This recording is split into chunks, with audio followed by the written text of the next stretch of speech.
2월 18일 목요일 말씀 묵상에 참여한 아동부 친구들 환영해요. 전사님이 먼저 기도하고 묵상 시작하도록 할게요. 하나님 감사합니다. 오늘도 말씀 묵상하게 하심에 감사드려요. 하나님 이 시간 함께하여 주셔서 저희를 인도하여 주세요. 예수님의 이름으로 기도드렸습니다. 아멘. 네, 오늘은 이르는 아들을 찾았어요 라는 제목으로 누가복음 15장 11절부터 32절 말씀을 함께 묵상해 볼 거예요. 우리가 오늘도 총 3번을 묵상할 건데 우리 첫 번째 읽을 때 아들이 집을 나가는 동안 아버지의 마음이 어땠을지 우리가 상상해보며 오늘 말씀을 읽어보도록 할게요. 함께 읽겠습니다. 시작. 예수님께서 말씀하셨습니다. 어떤 사람에게 2 아들이 있었다. 그런데 작은 아들이 아버지에게 말했다. 아버지, 제가 받을 몫의 재산을 주십시오. 그러자 아버지는 재산을 2 아들에게 나누어 주었다. 며칠 뒤에 작은 아들은 모든 재산을 모아서 먼 마을로 떠나버렸다. 거기서 그는 방탕한 생활을 하다가 재산을 다 날려버렸다. 모든 것을 다 써버렸을 때 그 마을에 큰 흉년이 들었다. 그래서 그는 아주 가난하게 되었다. 그는 그 마을에 사는 한 사람에게 가서 더부살이를 하였다. 집주인은 그를 들판으로 보내 돼지를 치게 하였다. 그는 돼지가 먹는 지엄나무 열매를 먹어 배를 채우고 싶은 마음이 간절했다. 그러나 주는 사람이 없었다. 그제서야 그는 제정신이 들어 말했다. 내 아버지의 품꾼들에게는 양식이 풍족하여 없고도 남는데 나는 여기서 굶어 죽는구나. 일어나 아버지께 돌아가 말해야겠다. 아버지, 저는 하나님과 아버지 앞에 죄를 지었습니다. 저는 더 이상 아버지의 아들이라고 불릴 자격이 없습니다. 저를 아버지의 품꾼 가운데 하나로 여기십시오. 그 아들은 일어나 아버지에게로 갔다. 그 아들이 아직 먼 거리에 있는데 아버지가 그를 보고 불쌍히 여겨 달려가 아들을 끌어안고 입을 맞추었다. 아멘. 우리 첫 번째 읽기 마쳤어요. 우리 두 번째 읽을 때는 그제서야 라는 단어에 동그라미 표를 치고 작은 아들이 한 마리 밑줄을 그어보고 아버지가 라는 단어에 네모표를 하고 아버지가 한 말에 물결선을 그려보면서 우리 두 번째 읽기를 시작해 볼게요. 시작. 예수님께서 말씀하셨습니다. 어떤 사람에게 2 아들이 있었다. 그런데 작은 아들이 아버지에게 말했다. 아버지, 제가 받을 몫의 재산을 주십시오. 그러자 아버지는 재산을 2 아들에게 나누어 주었다. 며칠 뒤에 작은 아들은 모든 재산을 모아서 먼 마을로 떠나버렸다. 거기서 그는 방탕한 생활을 하다가 재산을 다 날려버렸다. 모든 것을 다 써버렸을 때 그 마을에 큰 흉년이 들었다. 그래서 그는 아주 가난하게 되었다. 그는 그 마을에 사는 한 사람에게 가서 더부살이를 하였다. 집주인은 그를 들판으로 보내 돼지를 치게 하였다. 그는 돼지가 먹는 지엄나무 열매를 먹어 배를 채우고 싶은 마음이 간절했다. 그러나 주는 사람이 없었다.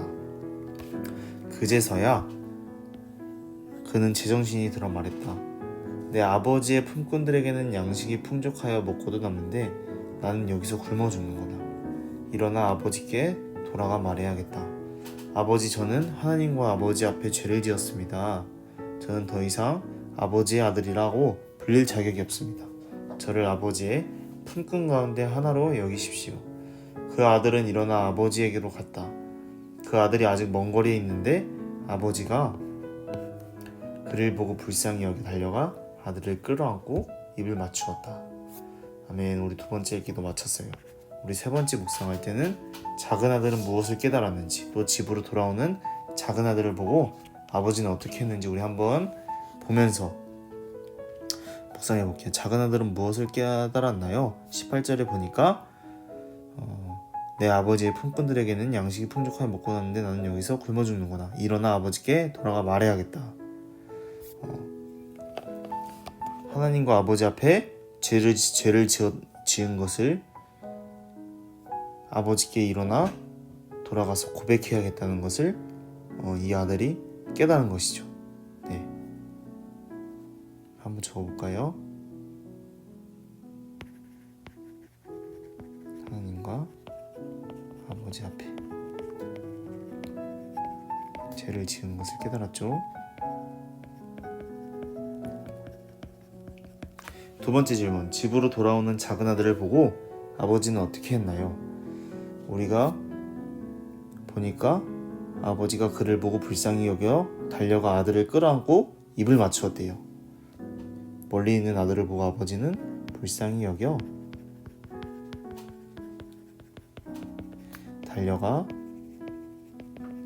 끌어안고 입을 맞췄어요.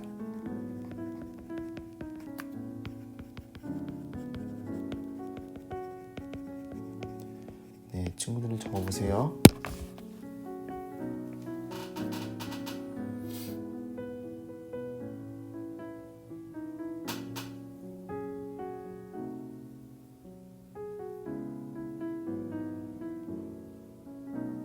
네, 그럼 밑에 말씀을 이해해요. 함께 볼게요. 작은 아들은 아버지를 떠나면 행복할 줄 알았어요. 아버지에게 받은 재산을 몽땅 들고 아버지가 없는 곳에 가서 제멋대로 살았어요. 그러다가 모든 것을 잃고 나서야 잘못을 깨닫고 아버지에게 용서를 빌려고 집으로 향했어요. 아버지는 하루도 빠짐없이 아들이 돌아오기만 기다리고 있었어요. 그래서 아들이 아직 멀리 있는데도 한눈에 바라보고 달려가서 잘못을 뉘우치는 아들을 따뜻하게 안아주었어요. 하나님도 우리가 잘못을 뉘우치고 돌아가면 모든 죄를 용서해 주시고 따뜻하게 품어주실 거예요. 전사님은 오늘 말씀을 읽고 내가 삶을 살면서 계속 죄를 짓는데 이 죄를 지었다고 내가 그냥 그렇게 죄를 지으며 살아가는 것이 아니라 오늘 아버지께 다시 돌아간 아들처럼 죄인임을 깨닫고 하나님의 품으로 다시 돌아가서 그 죄를 짓지 않으려고 어떻게든 발버둥을 치며 하나님과 함께 이겨나가야겠다는 것을 전사님은 오늘 묵상을 통해 느꼈어요. 우리 친구들도 오늘 말씀 묵상을 통해 느낀 것이 있을 거예요. 네, 그것 가지고 우리 친구들이 앞으로 신앙생활 할 때 또 남은 하루도 그 말씀과 함께 살아가면 되는 거예요. 네, 전사님이 기도하고 묵상 마치도록 할게요. 기도하겠습니다. 하나님 감사합니다. 오늘도 저에게 말씀하여 주시니 감사해요. 하나님, 오늘 말씀에서 본 이 아들처럼 저희가 잘못한 것이 있고 죄가 있다면 뉘우치고 그냥 그렇게 살아가는 것이 아니라 뉘우치는 것에서 끝나는 것이 아니라 뉘우쳤으면 다시 하나님 아버지 품으로 돌아가는 우리가 될 수 있도록 주님 항상 인도하여 주세요. 예수님의 이름으로 기도드렸습니다. 아멘. 친구들 묵상 마치도록 하겠습니다.